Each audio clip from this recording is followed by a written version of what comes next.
कहेगा और संग में जो गाएगा उसे फल क्या मिलेगा?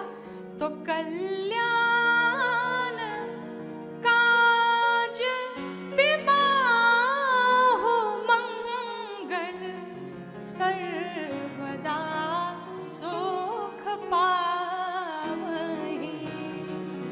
सदैव उसके जीवन में मंगल ही मंगल होता रहेगा जो शिव जी के विवाह की कथा को गाएगा, जो कहेगा, उसके जीवन में भगवान सदैव मंगल करेंगे। ये कथा प्रारंभ हुई थी याज्ञवल्क्य जी से। भरद्वाज जी का प्रश्न था राम कौन है, पर ये नहीं बताया राम कौन है, शिव जी के विवाह की कथा सुना डाली। क्यों सुनाया? याज्ञवल्क्य जी देखना चाहते थे इनको सत्संग से कितना प्रेम है। भगवान कहते ये कथा सबको नहीं सुनानी चाहिए। कई बार ऐसा होता, कहीं जाओ लोग पूछते हैं आप क्या करते, कौन सी कथा करते हैं? हम राम कथा करते हैं। तुरंत क्या, तो कुछ सुनाइए। ऐसे थोड़ी सुनाया जाता है कि कभी भी कहीं भी शुरू हो जाओ। अब एयरपोर्ट पे कहीं जाओ, कोई मिल जाए, हाँ राम कथा करते हैं, हाँ राम कथा करते हैं, तो कुछ सुनाइए फिर। अच्छा, अचानक से हम क्या सुनाने लगे? उसका भाव, सुनने वाले का भाव, बोलने वाले का भाव होना चाहिए। भगवान कहते ये कथा सबको नहीं सुनानी चाहिए। राम कथा के तेई अधिकारी, जिनके सत्संगति अति प्यारी। जिसको सत्संग से अत्यंत प्रेम हो उसे ही राम कथा सुनानी चाहिए, अन्यथा नहीं बोलनी चाहिए, मौन हो जाना चाहिए।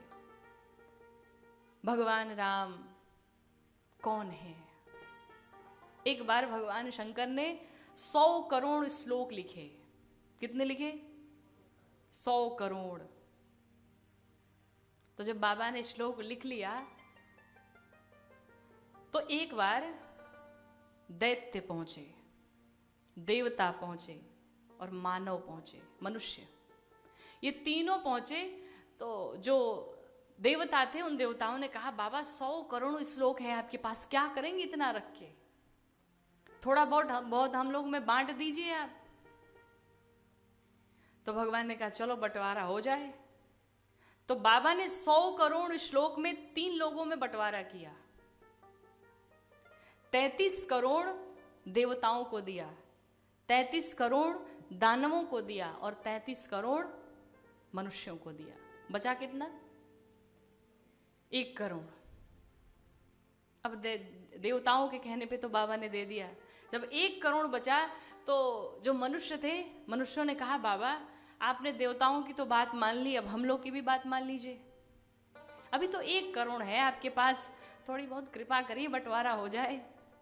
तो बाबा ने कहा चलो ठीक है, तुम्हारे कहने पे भी कर देता हूं।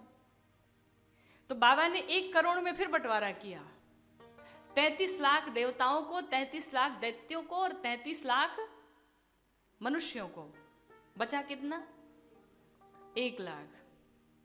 अब जो दैत्य थे, दैत्य के सरकार हमें लोग से दुश्मनी है आपको, आपने दोनों लोग की बात मान ली और अभी तो आपके पास 1 लाख श्लोक बचे हैं, कुछ हम लोगों में भी दे दीजिए। तो बाबा ने उनके भी कहने पर बंटवारा किया। अब 1 लाख में से बंटवारा हुआ। 33,000 दैत्यों को, 33,000 देवताओं को और 33,000 मनुष्यों को। कितना बचा? 1,000। अच्छा, 1,000 बचा तो ये तीनों फिर आए, बाबा अभी तो 1,000 बचा है,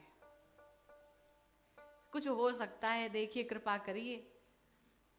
तो बाबा ने कहा चलो फिर बांट देते हैं। तो बाबा ने 1,000 में फिर बंटवारा किया। 333 दैत्यों को, 333 देवताओं को और 333 मनुष्यों को। अब कितना बचा है? 1 बचा। फिर आए सरकार, अभी तो 1 श्लोक है आपके पास, देख लो कुछ बंटवारा हो जाए तो। भगवान ने कहा अच्छा चलो फिर कर देते हैं। अब जो 1 बचा था वो अनुष्टुप छंद था और एक अनुष्टुप छंद में 32 अक्षर होते हैं। तो जब 32 अक्षर बचे तो सबने मिलके कहा सरकार अभी तो आपके पास 32 अक्षर हैं, देखिए कुछ कृपा हो जाए, बांट लीजिए। भगवान ने फिर बांटा, 10 देवताओं को, 10 दैत्यों को और 10 मनुष्यों को। अब कितना बचा? 2 बचा। देवता फिर आए, सरकार अभी तो 2 है आपके पास, देख लीजिए कुछ हो जाए तो। भगवान ने कहा भाग जाओ यहां से, अब नहीं दूंगा मैं। और वो जो 2 अक्षर बचे थे ना, वो क्या था? राम का नाम था। 100 करोड़ श्लोकों का सार है ये राम का नाम। और वो 2 अक्षर भगवान शंकर ने अपने पास रख लिया। बोलो सियावर रामचंद्र भगवान की जय।